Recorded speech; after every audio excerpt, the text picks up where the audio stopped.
이 시간 함께 은혜 나누실 하나님의 말씀은 마태복음 2장 1절부터 12절까지의 말씀입니다. 이 시간 함께 은혜 나누실 하나님의 말씀은 마태복음 2장 1절로 12절까지의 말씀입니다.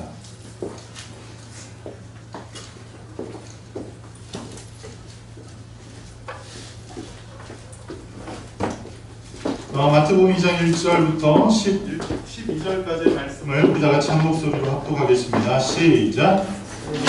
때에 예수께서 유대인에서 하시매 동방으로부터 박사들이 예루살렘에 이르러 말하되 유대인의 왕은 나시니가 어디 계시나? 우리 동방의 별을 보고 그에게 경배하러 왔노라 하니 헤롯 왕과 온 예루살렘이 듣고 소동한지라. 왕이 모든 대제사장과 백성의 서기관들을 모아 그리스도가 어디서 나겠느냐 물으니 유대 베들레헴이니 이는 선지자로 이렇게 기록된 바 또 유대 땅 베들레헴아 너는 유대 고을 중에 가장 작지 않다. 내게서 한 다스리는 자가 나와서 내 백성 이스라엘의 목자가 되리라 하였음이니라. 이에 헤롯이 가만히 박사들을 불러 별이 나타난 자세히 묻고 베들레헴으로 보내며 가서 아기에게 대하여 자세히 알아보고 찾거든 내게 구하여 나도 가서 그에게 경배하게 하라. 박사들의 왕의 말을 듣고 갈때 동방에서 보던 그 별이 문득 앞서 인도하여 가다가 아기 있는 곳 뒤에 머물러 서 있는지라. 그들이 별을 보고 매우 크게 기뻐하고 기뻐하더라. 집에 들어가 아기와 그의 어머니 마리아가 함께 있는 것을 보고 엎드려 아기께 경배하고 구배향을 열어 황금과 유향과 보리향을 예물로 드리니라. 그들이 꿈에 헤롯에게로 돌아가지 말라 지시하심을 받아 다른 길로 그에게 돌아가니라. 아멘. 우리 옆에 분과 이렇게 한번 인사하겠습니다. 예수님께서 이 땅에 오셨습니다. 예수님께서 이 땅에 오셨습니다. 그리고 메리 크리스마스 인사하면서 자리하겠습니다. 메리 크리스마스. 할렐루야. 예수님께서 우리를 위해서 이 땅에 오신 너무나도 귀하고 너무나도 감사한 이 복된 날, 이 날에 하나님 앞에 나와서 신령과 진정한 마음으로 예배드리는 우리 모든 성도님들에게 하나님의 평강과 은혜가 늘 충만하시기를 간절히 축복합니다. 오늘 저는 여러분과 함께 합독한 본문 말씀 마태복음 2장 1절부터 12절까지의 말씀을 통해서 이 땅에 마음으로 오신 예수님, 그 예수님에 대해서 함께 말씀을 나누며 우리의 삶 속에 임하신 그 주님을 기뻐하며 감사하는 귀한 시간 갖고자 합니다. 어떤 마을에 미군이 주둔한 그런 마을이에요. 그런데 그 마을에 어떤 할머니께서 멀리 가시기 위해서 버스를 타러 버스 정류장에 가셨습니다. 그런데 버스를 기다리는데 버스가 너무 안 오는 거예요. 그때 할머니가 버스를 타려고 기다리고 있었고 그리고 미군도 버스를 타기 위해서 기다리고 있었죠.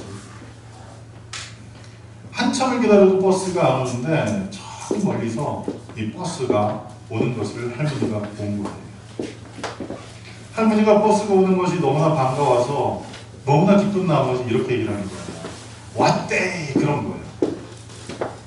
그랬더니 그 옆에 있던 미군이 갑자기 이상한 얘기를 들은 거 아니에요. 왔대! 그러길래 그날이 월요일이었어요. 그래서 이 미군이 먼데이 그랬어요. 그랬더니 할머니가 뭐라 그랬냐면 저기 멀리서 뭐가 와요? 버스가 오잖아요. 그래서 뭐라 그랬냐면 버스데이 그랬어요. 그랬더니 이분이 생각할 때 그 할머니가 생일인 줄 알고 Congratulations to your birthday 그렇게 이야기를 한 거예요. 제가 여러분에게 얘기한 이 얘기는 지금부터 20년도 훨씬 지난 때 나왔던 얘기예요. 근데 얼마 전에 어떤 목사님 설교를 듣는데 이야기를 하고 말씀을 이렇게 시작하는데 성도님들이 되게 즐거워하더라고요. 근데 우리는 별로 안 즐거워하네요. 제가 얘기하려고 했던 그 내용과 비슷한 건데 이 소통과 불통의 문제예요. 할머니와 그 미군이 함께 그 자리에 있으면서 서로 뭔가 얘기를 주고받긴 했지만 뭔가 소통이 되는 것 같았지만 그 의미를 알고 보면 불통이 되고 있는 거예요. 마찬가지로 누가 이야기하고 무엇을 이야기하느냐에 따라서 달라질 수 있는데 오늘 예수 그리스도께서 탄생하심에 대해서 별이 알려줬고 그리고 누가복음 2장을 통해서 보면 성령 하나님께서 혹은 천사들이 예수님의 탄생을 알려주자 멀리서 별을 연구하던 박사들이 그리고 멀리서 양을 치던 목자들이 예수님께 와서 예수님께 경배하는 모습이 성경에 기록되어 있습니다. 그런 그 모든 일들 가운데서 우리가 생각할 때 예수님이 탄생하실 때 별을 연구하는 사람이 그 동방의 박사 몇 사람만 연구했을까요? 그리고 천사들이 예수님의 탄생을 알려줄 그때에 들판에 양을 치던 사람이 예수님 앞에 경배하러 온 그 목동들 그들밖에 없었을까요? 하나님께서 틀림없이 성경 말씀을 통해 예수 그리스도께서 베들레헴에 나실 것을 말씀하셨고 그리고 예수 그리스도께서 철장과 권세로 이 세상을 다스리실 것을 말씀하시며 그 메시아가 이 땅에 임하실 것을 그리고 광명한 새벽별로 이 땅에 임하실 것을 성경에 예언하신 그대로 예수님께서 오셨음에도 그 예수님의 탄생을 기뻐했던 사람 그리고 예수님의 탄생을 경배했던 사람은 극히 드물다는 사실입니다. 태초에 말씀으로 계셨던 그 하나님께서 끊임없이 그 이스라엘 백성들에게 하나님의 말씀을 전했음에도 그 이야기를 들었던 사람 그리고 그 이야기를 마음 가운데 새겼던 사람 그 사람들은 예수 그리스도의 탄생을 기뻐했고 그리고 예수 그리스도의 탄생을 경배했으나 틀림없이 듣고 틀림없이 알았지만 그것을 마음 가운데 새기지 못했고 하나님과 소통하고 있다는 그 착각 가운데 불통하고 있던 그 사람들은 예수 그리스도의 탄생을 기뻐하지 못했다는 사실입니다. 오늘 우리는 하나님 앞에 너무나도 기쁘게 너무나도 감격스럽게 하나님을 찬양했습니다. 그렇죠? 박수 치면서 기쁘게 정말 신나게 하나님을 찬양하지 않았습니까? 그 이유는 왜 우리가 하나님을 찬양했나 생각을 해봐야 되는 거예요. 찬양 인도자가 앞에서 막 열심히 하기 때문에 드러머가 막 열심히 막 드럼을 때리기 때문에 우리가 그렇게 막 감정에 취해서 찬양하는 그게 아니에요. 이 땅에 왕이 오신 것이 너무나도 기쁘기 때문에 이 땅에 왕이 오신 것이 너무나도 감격스럽기 때문에 우리 모두가 하나님을 뜨겁게 감격하면서 기뻐하면서 찬양한 줄 우리 모두는 믿습니다. 여러분 생각해 보십시오. 이 땅의 왕이 예수님만 태어나셨을까요? 그렇지 않아요. 로마의 왕도 있었고 이스라엘의 왕도 있었을 거예요. 그런데 무수히 많은 그 왕이 태어났던 그 사실이 어떤 사람들에게는 기쁜 일이었고 어떤 사람에게는 즐거운 일이었지만 그것이 큰 축제처럼 큰 감격처럼 그 사람들의 삶의 전 영역을 변화시키지 못했었어요. 그러나 이 땅에 만왕의 왕으로 오신 예수 그리스도 그분이 오신 것은 다른 왕이 이 땅에 온 것과는 차원이 다른 그리고 본질적인 그 구분점이 다른 그런 모습으로 예수님은 이 땅에 오셨다는 사실이에요. 그 본질적인 차이가 무엇입니까? 그것은 바로 이 땅의 왕은 사람의 혈통의 왕의 후손으로 온 것일 뿐이고 예수님은 하나님이 영광을 버리시고 하늘 보좌를 버리신 가운데 인간의 몸을 입고 이 땅에 오신 이 본질적인 차이가 있을 뿐만 아니라 이 땅의 왕은 모든 사람을 강압과 모든 사람을 압제를 통해서 그 백성들 혹은 그 사람들의 세금을 쥐어내고 짜내어서 자기들의 배를 불리우고 혹은 영토를 불리우는 그런 왕이라고 한다면 우리의 삶 가운데 임하신 예수 그리스도 만왕의 왕이신 예수 그리스도는 우리로 하여금 모든 속박과 모든 굴레와 그리고 모든 억압으로부터 자유케 하기 위해 이 땅에 오신 자유케 하시는 왕으로 이 땅에 오신 분이시라는 사실입니다. 그렇기 때문에 예수 그리스도의 탄생이 우리가 기뻐할 수 있는 이유, 예수 그리스도의 탄생을 우리가 감격할 수 있는 이유, 거기에 있다는 사실이에요. 왕의 후손으로, 인간의 혈통으로 왕이 되어진 그 왕이 아닌 하나님으로서 천지를 만드시고 온 모든 우주 만물을 섭리하시는, 그리고 모든 것을 하시고 모든 것을 하시는 그 전능하신 하나님, 그 하나님이 인간의 몸을 입고 이 땅에 태어나신 그 사실, 그리고 그뿐만 아니라 그분이 이 땅에 오심으로 우리를 모든 속박과 모든 억압과 그리고 영원한 사망에서 우리를 자유케 하시는 분으로 이 땅에 오신 예수 그리스도를 우리가 감격하고 감사하고 기뻐하며 찬양했다는 사실입니다. 그런데 이렇게 기쁜 날, 이렇게 감격스러운 날 하나님을 찬양해야 하는데, 그런 마음이 우리 안에 있으므로 하나님을 찬양해야 하는데, 내 안에 있는 감격이 아닌 그 누구의 어떤 강요에 의해서, 그리고 어떤 전체적인 흐름과 분위기에 의해서 우리가 혹 노래를 했다면 오늘 여러분의 마음 가운데 변화되는 귀한 시간 되길 간절히 바랍니다. 그래서 분위기 때문에 노래했던 그것이 아닌 내 안에 임한 예수 그리스도로 인해서, 내 삶 가운데 임한 자유케 하시는 그 예수 그리스도로 인해서, 그리고 내 삶 가운데 임해서 내 모든 것을 결정하고 모든 것을 통제하고 그리고 모든 것을 인도하고 모든 것을 공급하실, 그리고 마침내 천국으로 이끄실 그 예수 그리스도, 그 예수 그리스도의 강생함을 우리가 깊이 알고 그 깊이 아는 그 일을 통해서 우리가 기뻐하고 감사할 수 있는 귀한 날 되길 간절히 축복합니다.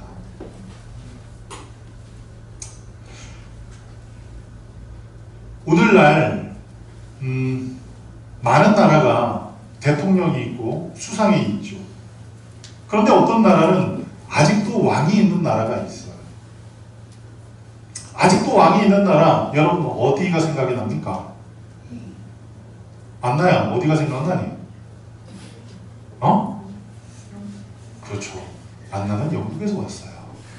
그래서 왕이 있는 나라? 그러면 영국 생각나겠죠. 그리고 일본? 왕이 있잖아요. 그래서 그런 왕이 있는 나라, 그리고 그 섬나라는 우리와 생활 방식이 좀 틀려요. 그래서 운전하는 것도 좀 틀려요. 그죠? 길도 좀 틀리고, 운전하는 방향도 틀리고, 그리고 횡단보도 건널 때 바라보는 방향이 틀려요. 그래서 영국 가면 항상 조심해야 될 게 횡단보도 건널 때 조심해야 돼요. 물론 그 횡단보도 앞에 이렇게 노란 등이 항상 깜빡깜빡거리거든요. 거기는 주변을 돌아보지 않고 그냥 건너도 차들이 우선 멈춰주는 이 안전지역이 있긴 하지만, 그 외에 이 사거리에서 건널목에서 길을 건널 때 보통 이 왼쪽 핸들이 있는 그 차와 오른쪽에 핸들이 있는 차가 이 방향이 꺾어지는 게 틀리기 때문에 항상 돌아보는 방향이 틀려요. 건널 때 우리는 이렇게 보는데 영국에선 이렇게 보고 건너야 되는, 좀 뭔가 달라요. 그리고 제가 예전에 학교에서 배울 때는 항상 좌측 통행이었어요. 좌측 통행. 왜 좌측 통행인 줄 아세요, 여러분? 우리가 일제 잔재가 있었기 때문에 일본 사람들이 그렇게 가르치는 거예요. 일본 사람들은 왼쪽이 우선이에요. 왼쪽. 그래서 항상 좌측. 근데 이 유럽이나 어디 다른 나라 가보면 사람들이 다 우측으로 다녀요. 그럼 항상 부딪히죠. 왜? 이 좌측으로 다니는 사람과 이 길이 엇갈리게 되어 있단 말이에요. 그래서 우리나라가 어느 때서부터 그걸 바꿨어요. 우리도 이제 좌측이 아닌 우측으로. 제가 왜 이렇게 장황하게 얘기하냐면, 이 왕이 다스리는 나라는 좀 달라요. 영국에는 여왕이 있죠. 그 여왕은요, 좀 달라요. 여왕은요, 얼마 전에 우리나라에 대통령이 중국에 갔는데 중국의 외교 담당하는 사람이 우리 대통령 어깨를 툭툭 뭐 이렇게 된 게 좀 문제가 좀 됐고, 뭐 이게 외교의 어떤 뭐 굴욕이다 뭐 등등 뭐 그런 얘기들을 했는데, 영국은 좀 특별한 게 이 여왕에 대한 어떤 특별한 인식들이 모든 사람들에게 있대요. 그 중에 한 가지가 뭐냐 하면 영국 여왕은요, 누구도 손을 댈 수가 없어요. 어떤 사람이라도 영국 여왕에게 손을 댈 수가 없어요. 왜? 그분은 여왕이기 때문에. 그리고 영국 여왕은 비자가 없어요. 여권이 없어요. 왜냐하면 모든 여권에 승인을 해주는 사람이 누구예요? 여왕인데 내가 승인해 주는데 내가 여권이 있을 이유가 뭐가 있어요? 그래서 영국 여왕은 여권이 없어요. 그리고 영국 여왕은 자기 왕궁 지하에 개인 ATM 기계가 있대요.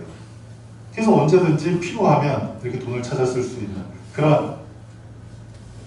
그리고 영국 여왕은 어때요? 항상 밥을 먹을 때 영국 여왕이 수저를 들면 먹고 수저를 내리면 같이 내려야 돼요. 아무리 내가 배가 고파도 영국 여왕이 수저를 내리면 내려야 되는 거예요. 이게 만약에 안 될 경우에는 어떤 외교적인 결례가 되게 되는 그런 일이 있죠. 오늘날 왕권이 모든 세계를 다스리는 나라가 아니더라도 아직도 왕권에 있는 그 영국에는 그 여왕에 대한 특별한 예우와 특별한 어떤 권리와 특별한 권세가 있다는 사실이에요. 그런데 오늘 우리가 읽은 이 본문 말씀을 통해서 볼 때, 그리고 성경 말씀을 통해서 볼 때, 이 땅에 오신 예수 그리스도는 만왕의 왕으로 오셨다라고 우리는 고백하고 있어요. 그러면 그 만왕의 왕에 합당한 영광을, 만왕의 왕에 합당한 영광을 우리가 올려드려야 할 텐데, 그것이 무엇인가 하면 마음을 다해, 그리고 감격하면서, 그리고 우리의 삶을 다해서 하나님을 찬양하고 경배하고 기뻐하는 것이 필요하다는 사실이에요. 그렇기 때문에 오늘 혹 찬양할 때, 혹은 우리가 예배를 드릴 때 분위기 때문에, 혹은 어떤 흐름 때문에 하나님을 찬양하는 분이 계시다면 오늘 돌아가기 전까지 내 삶 가운데 베들레헴에 오신 예수님이 아닌 내 삶 가운데 태어나신 예수 그리스도, 내 삶 가운데 임하신 예수 그리스도, 내 삶 가운데 강림하신 그 예수 그리스도를 우리가 만남으로 그분 앞에 경배하는 것이 찬양이 되고 그분 앞에 경배하는 것이 예배가 되는 놀라운 일이 있기를 간절히 축복합니다. 오늘 우리가 읽은 이 본문 말씀에 한 무리가 나옵니다. 그 무리는 어떤 사람이냐면 동방에서 별을 연구하던 사람들이에요. 성경학자들이 이 사람들이 어디에서 살고 있었나 봤더니 이 메소포타미아 지역에 살고 있었던 사람들이 아닐까 생각을 합니다. 그곳은 예수님께서 태어나신 베들레헴과 약 1600km 정도 떨어진 그 거리에 있고 낙타를 타고 혹은 걸어서 가면 약 40일 정도 걸리는 그 거리를 이 사람들이 마다하지 않고 별을 보면서, 그리고 그 별을 볼 때 이 예사롭지 않은 별이라는 사실을 알고 그 별을 따라서 어디에 오게 되었냐면 예루살렘에 오게 되었습니다. 그들이 예루살렘에 도착해서 제일 먼저 갔던 곳이 어디냐면 헤롯이 머물고 있는 왕궁에 갔어요. 왜 왕궁에 갔을까요? 그들이 왜 왕궁으로 갔을까요? 그 별은 보통 별이 아니었던 거예요.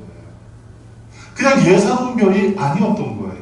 뭔가 큰 인물이 나올, 뭔가 큰 권세자가 나올 그런 별이었던 거예요. 그래서 그런 별이 틀림없이 이렇게 떴고 그 별이 이끈 대로 왔기 때문에 그 별이 멈추는 그곳에서 그들이 찾아가야 할 곳은 남루한 곳, 마국간이 아닌 어디여야 해요? 왕궁이어야 했다는 거예요. 그래서 왕궁에 가서 자초지종을 얘기를 합니다. 우리가 별을 연구하는 사람입니다. 그런데 그 별이 너무 상스럽지 않고 너무 예사롭지 않은 그 별이 우리의 길을 인도해서 여기까지 왔는데 이곳에 태어난 왕이 누구십니까? 왕이 누구십니까? 그렇게 물어보는 거예요. 그럴 때 그 질문에 대해서 헤롯은 황당하기도 하고 그리고 놀랍기도 하고 그리고 굉장히 불쾌하기도 한 여러 가지 복잡한 심령 가운데서 4절 말씀에 보면 모든 대제사장과 백성의 서기관들을 모았어요.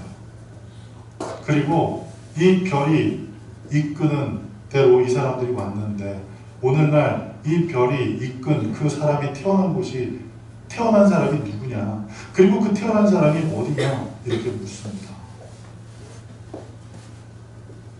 그런데 참 신기하게도 거기에 그 질문을 받았던 대제사장과 그리고 많은 이 서기관들이 너나 할 것 없이 이구동성으로 대답한 내용이 있어요.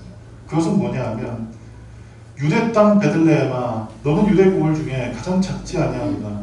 내게서 한 다스리는 자가 나와서 내 백성 이스라엘의 목자가 되리라 한 이 예언의 말씀을 그들이 헤롯에게 전해준다.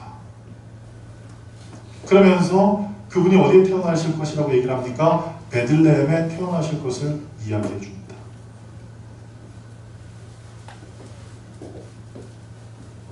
그리고 그 베들레헴에 태어나실 예수 그리스도에 대해서 헤롯이 듣고 그 이야기를 동방에서 온 박사들에게 얘기해 줍니다. 그리고 그 동방에서 별을 연구하는 사람들에게 그것을 얘기해 주자 그들이 길을 떠날 채비를 할 때에 헤롯이 그 동방에서 별을 연구하는 사람들에게 이렇게 얘기를 합니다. 당신이 혹시 그곳에 가서 그 메시아를 찾으면 그 별의 주인공을 찾으면 나에게도 얘기해 주십시오. 나도 그에게 가서 경배를 하겠습니다. 그렇게 얘기를 해요.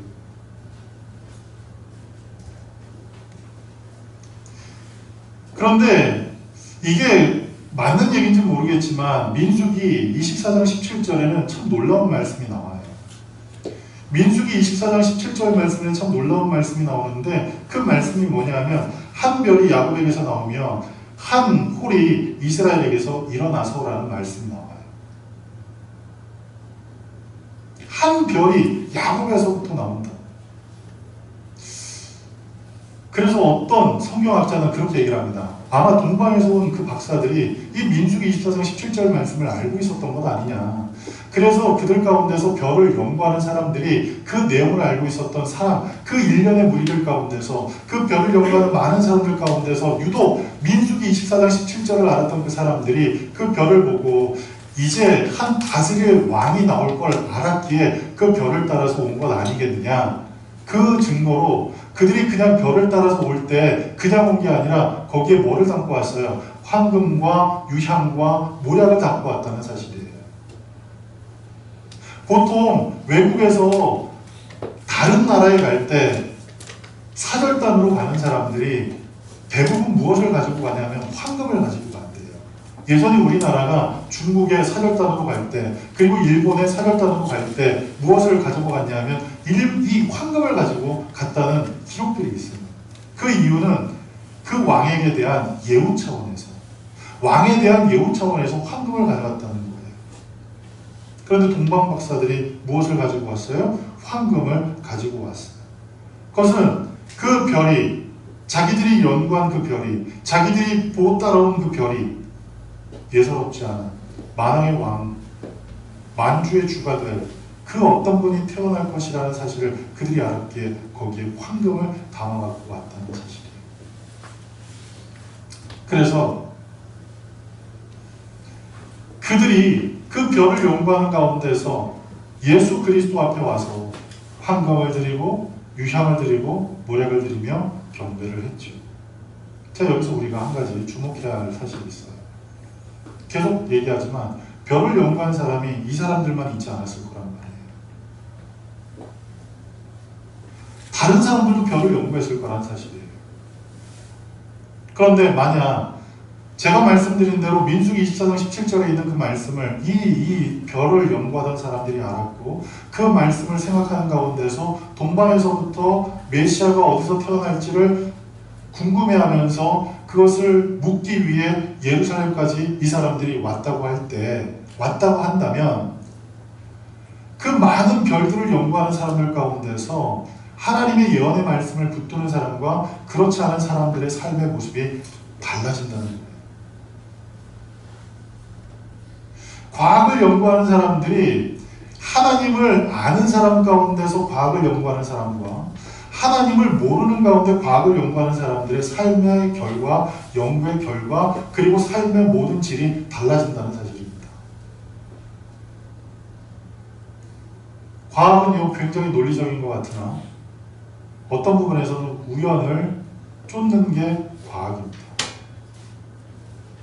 왜냐하면 아직까지 뭔가 발견되지 않은 일, 아직까지 뭔가 규명되지 않은 그 일에 대해서 가설을 세우고 그 가설을 증명해내기 위해서 여러 가지 시험과 그리고 여러 가지 시도를 거치는 가운데서 많은 실패, 많은 시행착오를 거치고 어느 날 한 가지의 이 공통적인, 한 가지 어떤 보편적인 사실을 발견해내는 게 그게 과학이라는 거예요. 그런데 그런 그 보편적인 것이 지금 당장은 맞는 것 같지만 또 시간이 지나면 또 새로운 어떤 학설이 나오게 되고 그 학설로 인해서 과학이 뒤집혀지게 돼요. 그래서 많은 사람들은 과학이 굉장히 논리적이고 과학이 굉장히 합리적인 거라고 생각하지만 여러분, 과학은 굉장히 우연에 깃대고 우연에 의지하는 것, 그것이 과학이에요. 화학이 왜 발달한 줄 아세요? 화학의 발달은 연금술사의 어떤 연금술과 직접적 연관이 있어요. 이거랑 이거랑 막 섞어보는 거야. 이거랑 이거랑 막 섞어보는 거야. 그러면서 그들이 무엇을 만들려고 했나요? 황금을 만들려고 했단 말이에요. 뭐와 뭐를 섞으면 굳이 우리가 땅을 파서 그렇게 어렵게 애를 써서 황금을 찾지 않아도 그저 뭐랑 섞으면 황금이 확 만들어지는 그런 물질을 찾기 위해서 연금술사들이 노력을 하는 가운데 화학이라는 것이 발달했단 말이에요. 그 출발은 우연이에요. 과학 말이 좋죠. 신앙 그러면 무식해 보여요. 그런데 여러분 반대예요.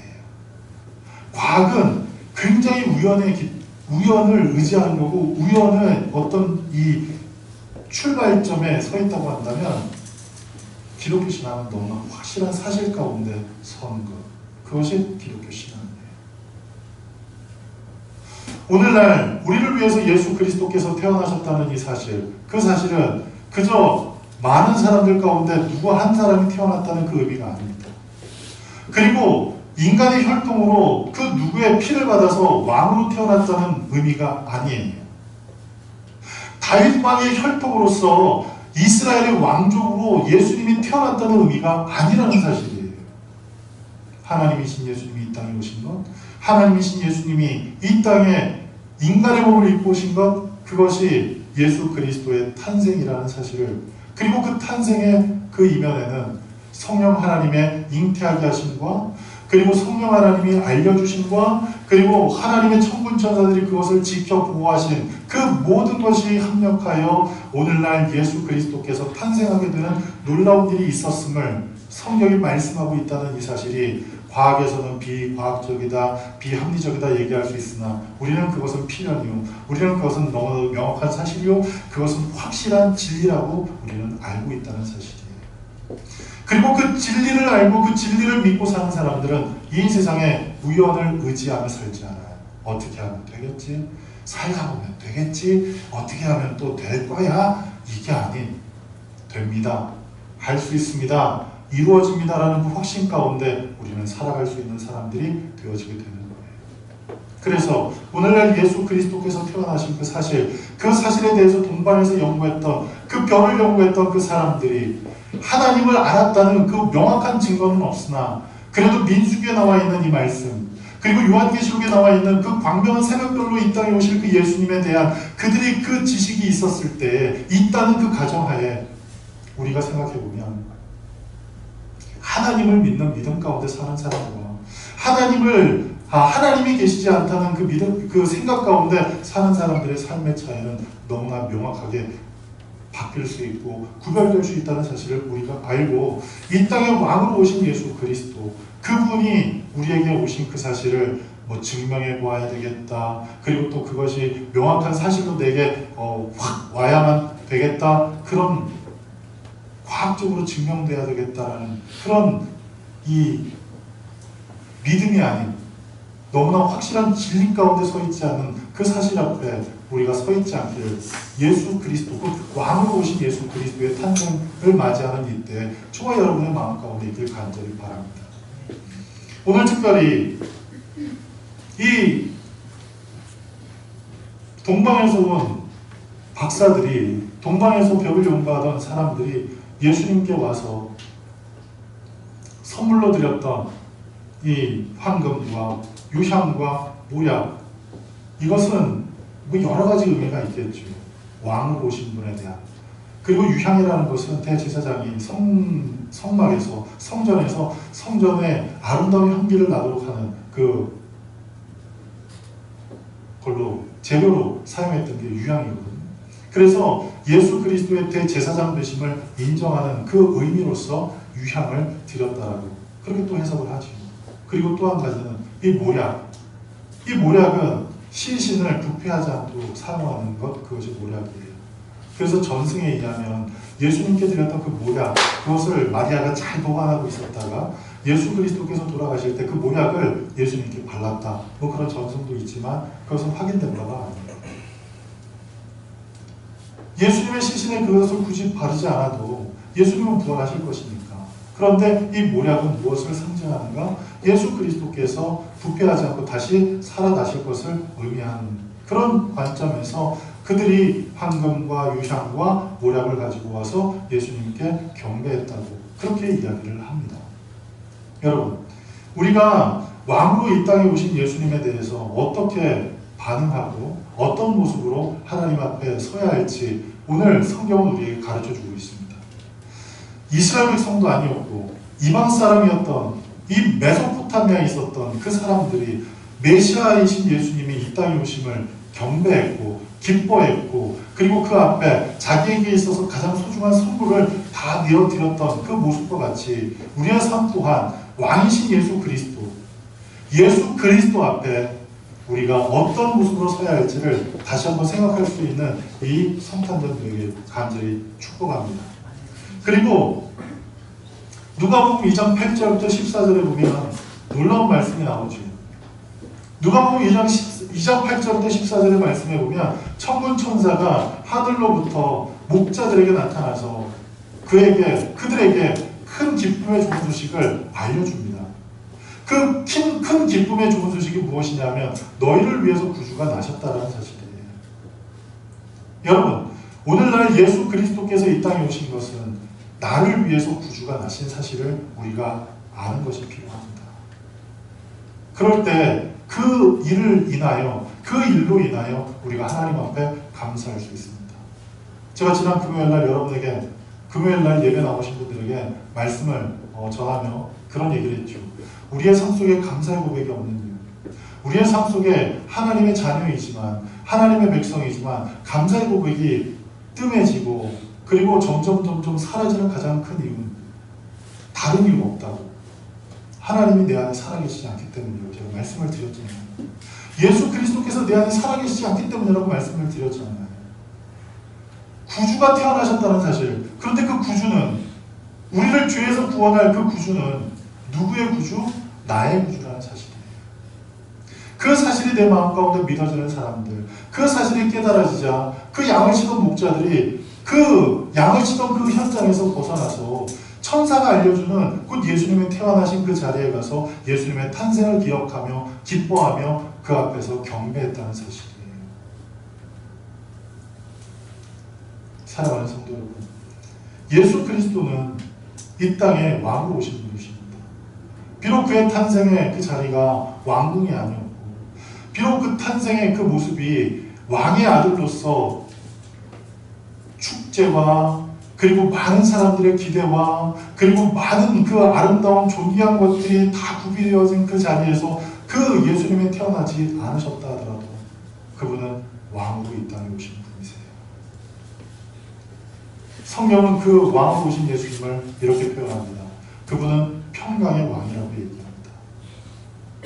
오늘날 평강의 왕이신 예수님이 우리에게 오심으로 여러분의 마음속에 여러분의 삶 속에 평강을 불어넣어 주시기를 간절히 축복합니다. 마음의 불안과 염려와 두려움과 고독함과 괴로움이 가득한 분이 계시다고 한다면 평강의 왕이신 평강을 당신 스스로가 승인할 수 있고 평강 그것을 당신 스스로가 모두에게 주실 수 있는 권세를 가지신 그 평강의 왕이신 예수 그리스도께서 여러분의 삶 가운데 임하심으로 요한복음에 약속하신 요한복음 14장에 약속하신 세상이 알 수 없는 세상이 줄 수 없는 평강을 내가 너희에게 끼치고 너희에게 주겠다 하신 그 말씀과 같이 세상이 알 수 없고 세상이 줄 수 없는 그 평안을 우리 모두가 소유할 수 있는 귀한 은혜가 저와 여러분 안에 간절히 충만하기를 축복합니다.